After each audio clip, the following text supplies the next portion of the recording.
শুরুতে একটি চিঠি চিঠিটি পাঠিয়েছেন কামরুন নাহার মহিলা কলেজ রোড কুমিল্লা থেকে লিখেছেন, আমার কিছু ফরজ সিয়াম কাজা হয়েছে।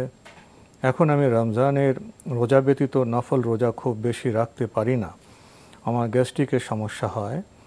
এখন যদি প্রতি বৃহস্পতিবার রোজা রাখি তাহলে কি আমার কাজা রোজা আদায় হবে? প্রসঙ্গত আমি সাওয়ালের 6 রোজা, মুহররমের 2 রোজা ও আরাফা দিবসের রোজা রেখে থাকি। ধন্যবাদ, খুবই গুরুত্বপূর্ণ প্রশ্ন করেছেন। আপনি স্পষ্ট করেননি আসলে আপনার সিয়াম কীভাবে কাজা হয়েছে। সিয়াম তো এমনিতে কাজা হয়ে যায় না, ঠিক না? সিয়াম নিজে নিজে কোনোদিন কাজা হয় না, সালাত নিজে নিজে কোনোদিন কাজা হয় না। মানে কী কারণে কাজা হয়েছে সে কারণটি জানতে হবে। কারণের উপর নির্ভর করে আমরা আমাদের এই মাসআলার সমাধান দিতে পারবো। এই জন্য আপনি এই কথাটা উল্লেখ করলে আমি বিষয়টি খুব সহজে আপনাকে বলতে পারতাম। যাই হোক, যেহেতু উল্লেখ করিনি আমি এখন আর সেই দিকে যেতে পারবো না।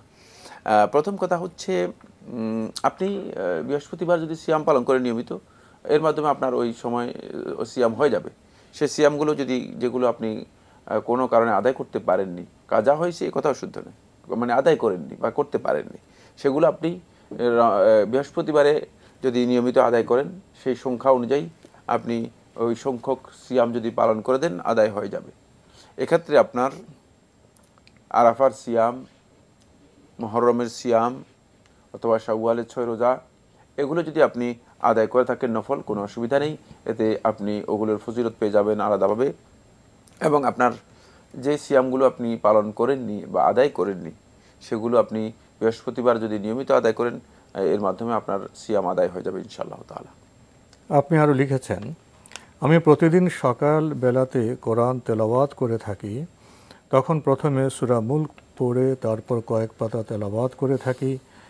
আমার প্রশ্ন হলো, দিনে সূরা মুলক তেলাওয়াত করলে আমার এই আমল সঠিক হবে কি? সূরা মুলকের তেলাওয়াতের বিষয়টি রাসূলুল্লাহ সাল্লাল্লাহু আলাইহি ওয়াসাল্লাম হাদিসের মধ্যে এসেছে রাতের কথা।